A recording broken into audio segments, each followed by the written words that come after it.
श्रावण मास महात्म्य 10वां अध्याय। जय श्री कृष्ण भाइयों और बहनों, आज के इस वीडियो में मैं श्रावण मास महात्म्य के 10वें अध्याय की कथा सुना रही हूँ, जिसमें श्री हनुमान जी, श्री नरसिंह जी तथा शनिवार के व्रत की कथा भगवान शंकर ने सनत कुमार जी को सुनाई।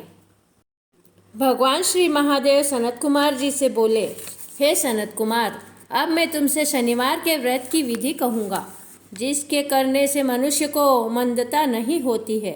श्रावण मास में शनिवार के दिन 3 देवताओं श्री नरसिंह, श्री हनुमान तथा शनि का अर्चन करना चाहिए। दीवार या खंबे पर नरसिंह जी की मूर्ति बनाकर अंकित करके लक्ष्मी सहित जगतपति नरसिंह का हल्दी एवं चंदन, नीले अथवा पीले फूलों द्वारा अर्चन करना चाहिए। खिचड़ी तथा हाथी चक्र साण के नैवेद्य का भोग लगाना चाहिए।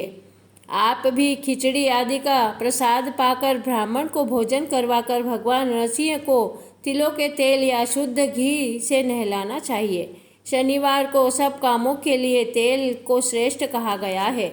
शनिवार के दिन ब्राह्मण तथा सुहागिनियों को देह में लगाने के वास्ते तेल देना चाहिए। शनिवार को स्वयं सपरिवार देह में तेल लगाकर स्नान आदि से पवित्र होकर उड़द की दाल की चीज़ें भोग लगाने के लिए तैयार करनी चाहिए। इससे शनिदेव प्रसन्न होते हैं। इस प्रकार श्रावण मास के चारों शनिवारों को शनि का व्रत करना चाहिए। ऐसा करने से मनुष्य के मकान में लक्ष्मी आकर निवास करती है, धन धान्य की वृद्धि होती है और निसंतान पुत्रवान हो जाता है और संसार में हर प्रकार का सुख भोग कर अंत में उसे वैकुंठ की प्राप्ति होती है।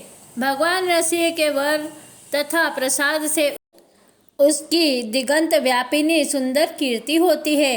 हे सनत कुमार, मैंने तुमको भगवान नरसिंह का उत्तम व्रत बतलाया है। इसी तरह मनुष्य को शनि का व्रत करना चाहिए। अब मैं तुम्हें शनि के व्रत के संबंध में कथा बतलाऊंगा, उसे ध्यानपूर्वक सुनो।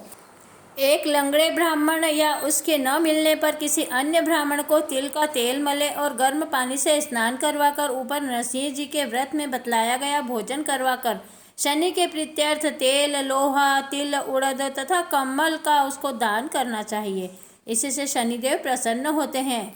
मन में ऐसा विचार करना चाहिए, शनिदेव को तिलों के तेल से नहलाना चाहिए। शनिवार की पूजा के लिए तिल, उड़द तथा चावल उत्तम माने गए हैं। हे सौम्य, अब मैं शनिदेव के ध्यान के संबंध में बतलाऊंगा, आप सावधान होकर सुनिए। शनैश्वर का रंग काला है, गति मंद है, कश्यप गोत्र है। शनि का जन्म सौराष्ट्र देश में हुआ है। सूर्य नारायण पुत्र वरदाता है। इंद्र नीलमणि तुल्य कांतिमान है। वाण, धनुष तथा त्रिशूलधारी हैं। गिद्ध की उनकी सवारी है। यम अधिदेवता हैं। कस्तूरी, अगर, चंदन तथा गुग्गुल और नैवेद्य में उड़द की खिचड़ी प्रिय है। शनि के अर्चन में लोहे की प्रतिमा बनानी चाहिए। दान देने के लिए काले रंग का ब्राह्मण उत्तम है। उसे 2 काले कपड़े तथा काले रंग की गाय बछड़े सहित दान में देनी चाहिए और प्रार्थना व स्तुति करनी चाहिए। आगे ध्यान पूर्वक सुनो।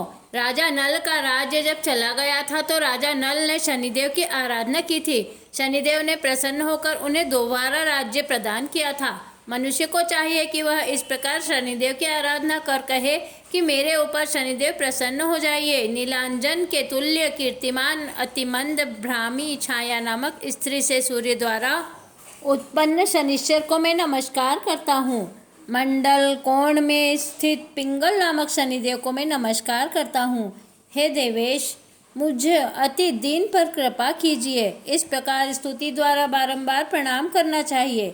शनिदेव के अर्चन में शन्नो देवी इस मंत्र का स्मरण करें। 3 वर्णों के लिए वैदिक मंत्र तथा शूद्र के लिए नाम मंत्र कहा गया है।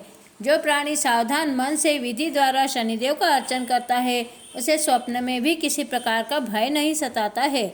हे सौम्य, जो मनुष्य इस प्रकार व्रत को करेंगे वह श्रावण मास के प्रत्येक शनिवार को भक्ति सहित अर्चन करेंगे। उनके यहाँ शनि द्वारा कभी पीड़ा नहीं पहुँचती है। शनि जन्म राशि से पहले, दूसरे, चौथे, 5वें, 7वें, 8वें, 9वें तथा 12वें स्थान में हो तो सदा पीड़ा पहुँचाते हैं। उनकी शांति के लिए मनुष्य को श्यामाग्नि इस मंत्र का जाप करना चाहिए और शनि की प्रसन्नता के लिए इंद्र नीलमणि का दान करना चाहिए।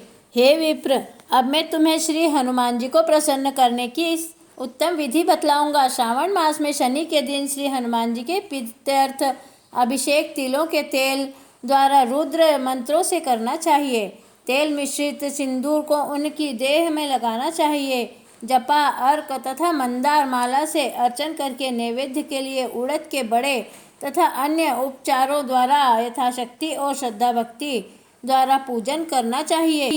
अब मैं आपको हनुमान जी के 12 नाम सुना रही हूँ, जिन्हें सुबह उठकर पढ़ने से मनुष्य को कभी कष्ट की अनुभूति नहीं होती है। वो हैं हनुमान, अंजनी सुत, वायुपुत्र, महाबली, रामेष्ट, फाल्गुन, सखा, पिंगल, अमित विक्रम, अवधिक्रमण, सीता शोक विनाशक, लक्ष्मण प्राणदाता तथा दशग्रीव दर्पहा। इन 12 नामों को जो सुबह उठकर पढ़ता है उस मनुष्य को कभी कष्ट की अनुभूति नहीं होती है तथा उसको संपूर्ण ऐश्वर्य प्राप्त होता है।